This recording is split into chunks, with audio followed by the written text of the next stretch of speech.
जी, राम राम जी। कैसे हो आप सब? आशा करती हूँ आप सब अच्छे होंगे। तो जी आप सबका स्वागत है एक और नए व्लॉग में। और आज है 8 सितंबर वार रविवार और आज घर का काम करने में हो गए हैं थोड़े से लेट। वैसे जिस दिन बच्चों की छुट्टी रहती है उस दिन काम करने में तो लेट हो ही जाते हैं। और कपड़े इस बार मैंने कल ही धो दिए थे क्योंकि कल मौसम काफ़ी अच्छा था, नहीं तो कई दिनों से लगातार बारिश हो रही थी और कपड़े भी थोड़े से ज़्यादा इकट्ठे हो गए थे। वैसे आजकल कपड़े थोड़े से ज़्यादा इकट्ठे होने ही लगे हैं, 2-3 दिन में ही बाल्टी भर जाती है। और लाइट की भी प्रॉब्लम रहती है, सुबह सुबह तो लाइट बस आती है जाती है, ऐसा चलता रहता है। तो दोपहर को मशीन चलाई थी तो बस शाम तक के तो सूख गए थे। उसके बाद फिर थोड़े से जैसे ये चादर कंबल वगैरह मैंने रात को धुले थे, तो वो सारे के सारे कपड़े मैंने बाल्टी में भर कर रख दिए थे। अभी सुबह उठते ही तो सबसे पहले तो कपड़ों को डाल दिया है ताकि हवा निकल जाए। उसके बाद फिर मेरा झाड़ू का काम शुरू हुआ है। कई दिन हो गए थे आंगन में कहीं कहीं पर घास उगाया था, तो बस आज सुबह उठते ही लगे थे। तो पहले तो पूरे आंगन में से घास साफ किया है। वैसे तो बच्चों को लगा दिया था, थोड़ा बहुत मैंने भी किया। और आंगन में जैसे लकड़ी वगैरह कट्टे पल्ली थोड़ा बहुत सामान तो फैल ही जाता है, क्योंकि हमारी आदत रहती है सामान लिया फिर कभी इधर रख दिया कभी उधर रख दिया। तो कुछ दिनों में टाइम निकाल कर ये सारे काम करने पड़ते हैं। तो आज आंगन में थोड़ी बहुत जो लकड़ी वगैरह जो कुछ भी सामान इधर उधर रखा था ना वो उठाया, साथ में जो थोड़ा बहुत घास था वो बच्चों ने निकाल दिया। तो अभी मेरा नंबर लग गया है झाड़ू लगाने का। और सुबह सुबह का 1.5-2 घंटा तो आराम से लग जाता है मुझे सिर्फ गोबर और झाड़ू का काम निपटाने में। वैसे सच बताऊं तो बड़े घर देखने में अच्छे लगते हैं, लेकिन अकेली औरत अगर घर संभालने वाली हैं तो बहुत ज़्यादा परेशान हो जाती हूँ। मैं तो बहुत ज़्यादा परेशान रहती हूँ। पूरे घर में जैसे झाड़ू लगाना, साफ़ सफाई करना, पूरा दिन निकल जाता है, टाइम नहीं मिलता बिल्कुल भी। वैसे घर का ही काम है मुझे, जैसे अभी तो आजकल मैं खेत भी नहीं जाती हूँ, लेकिन इस घर की साफ़ सफाई करने में ही मुझे सांस लेने की भी फुर्सत नहीं मिलती। लगी रहती हूँ अपनी तरफ से, तो पूरी कोशिश करती हूँ अच्छे से घर को साफ रखने की, पर फिर भी इतने अच्छे से मुझसे सब नहीं हो पाता है। बल्कि साथ में बच्चों को भी लगा कर रखती हूँ मैं, तो वो तो मेरी हमेशा की आदत है। और आज भैंसों को पानी पिलाकर बांध दिया था, तब तक मेरा गोबर उठाने का काम नहीं हुआ था। पूरे आंगन में अभी तो फिलहाल गोबर गोबर फैला हुआ था, तो बस झटपट झाड़ू लगाई, उसके बाद फिर अभी गोबर और उठा देती हूँ। वैसे तो सुबह उठते ही ये काम होता है। कई बार तो मैं झाड़ू लगाने से पहले गोबर उठाने का काम निपटा लेती हूँ, क्योंकि मुझे सबसे ज़्यादा ज़रूरी बस ये 2 काम ही लगते हैं सुबह उठते। या फिर मेरी आदत लगा लीजिए कि एक बार गोबर उठा लेते हैं और बाहर से झाड़ू वगैरह लगा लेते हैं, तो ऐसा लगता है कि भाई अभी काम निपट गया है। और हम गांव वालों की सबकी यही रूटीन रहती है। सुबह उठते ही सबसे पहले तो हम भैंसों के ही आर बार चक्कर लगाते हैं, इनका काम निपटाते हैं, उसके बाद फिर हम हमारा देखते हैं। तो बस अभी आंगन में झाड़ू वगैरह लगाई, गोबर उठाया, उसके बाद फिर बारी आती है भैंसों के शाम के खाने का इंतज़ाम करने की। तो चाट रख दिया हरा लगाकर, और चाट में हम बनाते हैं जैसे गेहूं का दलिया, और साथ में थोड़ा सा बिनोड़े और सरसों की खल डाल देते हैं। तेल निकलवाया था तो जो सरसों की खल थी वही उठाकर रख रखी, थोड़ी थोड़ी डालते हैं। कितनी बताऊं मैं आप सबको, सिर्फ 250 ग्राम के आसपास। और अभी सारा काम निपट गया था तो थोड़ी सी देर के लिए आराम कर लेते हैं। तो बस 10-20 मिनट बैठकर बच्चों के साथ बातें की, उसके बाद फिर नहा धोकर अभी सबसे पहले तो भोलेनाथ पर जल चढ़ाए। वैसे साथ में खाने की तैयारी भी शुरू हो गई थी। आज संडे था तो कुछ ना कुछ तो स्पेशल बनाना ही था। वैसे अभी तो कई दिनों से ऐसा ही चल रहा है, कभी बनाते हैं कभी नहीं बनाते हैं। और बच्चों की छुट्टी भी आजकल थोड़ी सी ज़्यादा ही होती है, क्योंकि त्योहारों का सीज़न चल रहा है ना, तो ऐसा संडे का कोई चक्कर नहीं है। लेकिन बारिश के मौसम में इस बार हमने ब्रेड के पकोड़े नहीं बनाए थे, तो बस आज ब्रेड के पकोड़े बनाएंगे। और आज हमारा दूध यहाँ नहीं आया था, तो बस चाट का डेगचा निकाल कर अभी मैंने हरा लगा दिया है। दूध गर्म होने के लिए रख देते हैं, कभी कभी नंबर पड़ जाता है। बाकी तो अभी हमने दूध बेचना शुरू कर दिया है, तो काढ़ावने झाकरी वगैरह इन सब की तो ज़रूरत है ही नहीं। और आजकल देखिए दूध बेचे बगैर तो घर चलता भी नहीं है, क्योंकि चाट बाट सब कुछ इतना महंगा हो गया है। और चूल्हे पर आग जलाकर मैंने कढ़ाई रख दी थी, तो कढ़ाई अच्छे से गर्म होने के बाद फिर तेल डाल दिया है, और साथ में तैयार कर लिया अपने ये सारे मिर्च मसाले डालकर पिट्ठी। ब्रेड के पकौड़े तो हम वैसे घरों में हमेशा बनाते ही रहते हैं, लेकिन सबका तरीका थोड़ा सा अलग अलग हो जाता है। पिट्ठी को हम थोड़ा सा दबा दबा कर ब्रेड पर लगाते हैं तो ज़्यादा अच्छे बनते हैं। तो आज ब्रेड को मैंने 4 पीस में कर लिया है। ऐसे बनाते हैं तो जल्दी बनकर तैयार हो जाते हैं, नहीं तो कढ़ाई में सिर्फ 2 ही ब्रेड के टुकड़े आ पाते हैं, बहुत ज़्यादा टाइम लग जाता है। और इसमें काफ़ी सारे टुकड़े आ जाएंगे तो झटपट हमारे पकोड़े बनकर तैयार हो जाएंगे। बाकी पिट्ठी वगैरह लगाने का सारा काम रितिका ने निपटा दिया है। बारिश के मौसम में वैसे पकोड़े तो हमारे घरों में बनते ही रहते हैं, लेकिन ब्रेड के पकोड़ों की बात ही कुछ अलग रहती है। चाहे हम कितनी भी तरह के पकोड़े खा लें, लेकिन ये वाले सबसे ज़्यादा अच्छे लगते हैं। बाकी सबकी अपनी अपनी पसंद है। हमारे घर में माँ को और इनको बहुत ज़्यादा पसंद है। बाकी मेरा और बच्चों का तो ये है, जो बनाते हैं वही खा लेते हैं। तो ये देखिए अभी हमारे पकोड़े अच्छे से पक गए हैं। आँच को मैंने थोड़ा सा धीमा ही रखा, वैसे जलती ही नहीं है। आजकल ईंधन की बहुत ज़्यादा परेशानी चल रही है। गोश्तों में ही सारा काम करना पड़ता है। लकड़ी तो थोड़ी बहुत सूखती हैं, उसके बाद फिर 1-2 दिन में फिर से बारिश हो जाती है। अंदर थोड़ा बहुत ईंधन उठा कर रख सकते हैं, तो उससे तो हम सिर्फ 1 दिन का 2 दिन का ही काम चला सकते हैं। तो जी देखिए हमारे पकोड़े तो बनकर तैयार हो गए हैं। और ये रितिका ने आज अलग तरह की ही प्लेट लगा दी है। सारे के सारे पकोड़े एक ही प्लेट में रख दिए हैं। तो सामान उठाने का काम बच्चे देख लेंगे, तब तक मैं झटपट थोड़ी सी रोटियाँ और बना लेती हूँ। खाने में हम चाहे कितना भी कुछ भी बना लें, रोटियां तो बनानी ही पड़ती हैं। ये एक हमारे घरों की सबसे अच्छी बात है।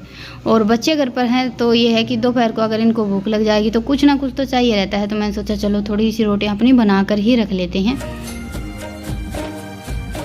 पर हाँ, आज मैंने सब्जी नहीं बनाई है। ये खेत से कल कचरी लेकर आए थे, तो इसी की चटनी बना लेते हैं। सुबह के खाने में वैसे भी कचरी, लस्सी और रोटी काफ़ी अच्छी लगती है। वैसे तो इस मौसम में हम रात को भी लस्सी दही ले लेते हैं, लेकिन सुबह की बात ही कुछ अलग रहती है। ताज़ी लस्सी और साथ में अपनी चूल्हे की रोटी और चटनी। ये कल लेकर आए थे और शायद इसमें से 1-2 जो ख़राब थी इन्होंने भैंसों को डाल दी थी। आप सब पूछ रहे थे कि नींबू खोर में क्यों डाल दिए, तो नींबू नहीं थे, ये कचरी थी। और ये हमारे यहाँ पशुओं को बहुत ज़्यादा डालते हैं, बल्कि इस साल तो इतनी ज़्यादा जैसे बेल नहीं है तो हमने सुखाई नहीं है, नहीं तो ज़्यादातर सुखा कर रख लेते हैं। पशुओं को कभी कभी पेट दर्द वगैरह की शिकायत रहती है, तो ये जो कचरी है यही देते हैं। पाउडर भी बना कर रख लेते हैं, या फिर ऐसी सूखी हुई पन्नी में क्या डब्बे में भी भर कर रख लेते हैं। और सर्दियों में बनने वाली कुछ सब्जियां भी ऐसी रहती हैं जिनमें हम ये कचरी वगैरह डालते हैं, बहुत ज़्यादा अच्छा टेस्ट आता है। तो बस अभी चटनी बन गई है, रोटियां बन गई हैं, यहाँ का सारा काम निपट गया था। तो साथ के साथ मैंने अपने किचन को भी समेट दिया है, झाड़ू वगैरह लगाकर यहाँ से सारी साफ़ सफाई कर दी है। बस ये तेल की कढ़ाई छोड़ दी थी, बाकी का सारा सामान तो बच्चों ने उठा लिया था। और रितिका की पूरी कोशिश चल रही है स्कूटी सीखने की, लेकिन सीख नहीं पा रही है। बाहर तो कहीं जाती नहीं है, और घर के अंदर सीखना तो देखिए थोड़ा सा मुश्किल हो जाता है। सीख तो जाएगी पर टाइम लगेगा।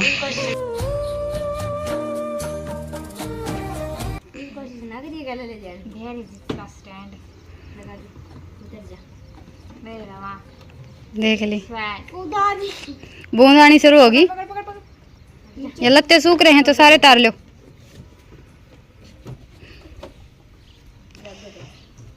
ईशांतिया भीतर खड़ी कर दे बेटा।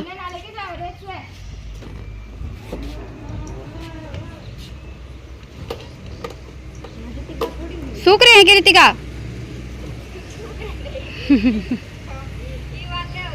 वापस गिर दे।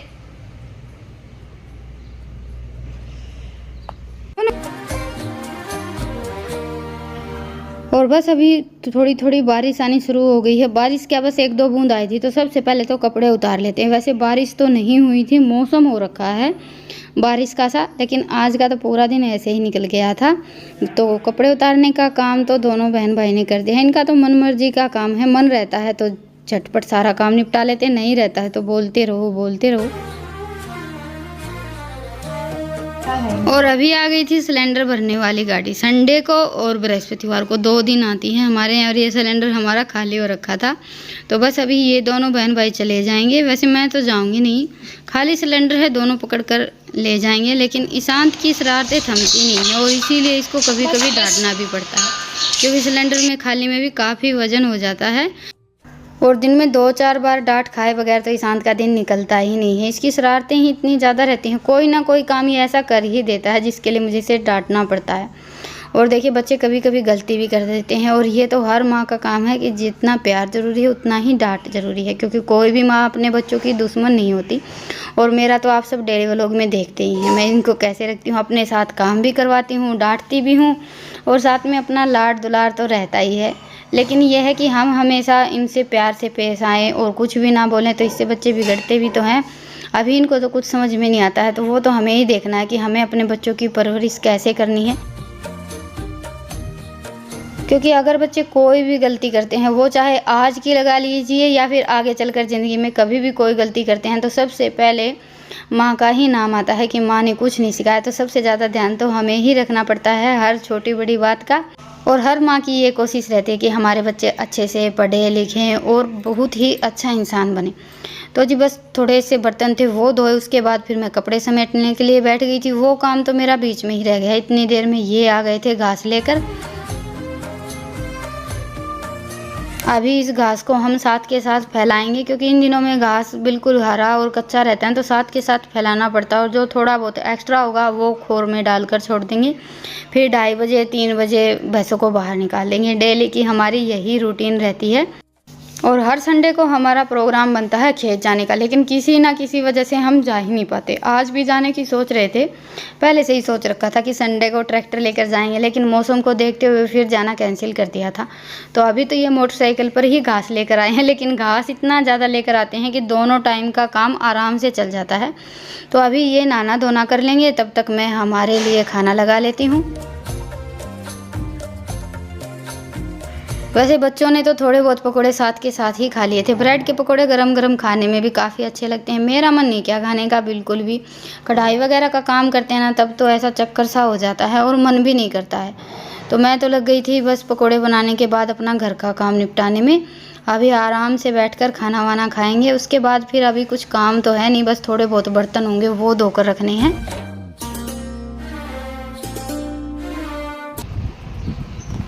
तो जी ये हो गई है हमारी प्लेट तैयार। आप सब भी आ जाइए खाने के लिए। ब्रेड के पकोड़े और साथ में अपनी होममेड खटाई। बाकी कुछ नहीं रखा मैंने, और कोई मतलब खटाई वगैरह या चटनी कुछ नहीं देना है, ढक देना है। और साथ में ये हमारा आज का लंच है, हरी मिर्च फ्राई की हुई, चटनी, रोटियाँ, दाल, दही और लिया जा। फिर तेरे पापा नहीं दौड़ने जाओ। और ईशांत ने तो साफ मना कर दिया है, इसने तो ब्रेड के पकोड़ों से ही पेट भर लिया है, अभी खाना नहीं खाएगा। बस इसका चल रहा है अभी घूमना फिरना। और मैं और रितिका बैठ गए हैं खाने के लिए। इनके लिए मैंने थाली लगा कर रख दी है। आज तो सुबह का हमारा नाश्ता और दोपहर का खाना दोनों इकट्ठे हो गए हैं। और बस खाना वाना खाने के बाद फिर दोपहर आराम किया। और अभी बज गए हैं 4, सब बैठ गए हैं। 4 बजे वाली चाय बनी थी तो बातें शुरू हो गई हैं और बातें करने लगते हैं। फिर तो हम ऐसे ही टाइम निकालते हैं। और टाइम आ गया है आप सबसे विदा लेने का। फिर मिलेंगे एक प्यारे से व्लॉग के साथ। तब तक के लिए राम राम। स्वस्थ रहें, मस्त रहें, अपना और अपनों का ढेर सारा ख्याल रखें। और व्लॉग पसंद आए तो व्लॉग को लाइक और चैनल को सब्सक्राइब करें। राम राम।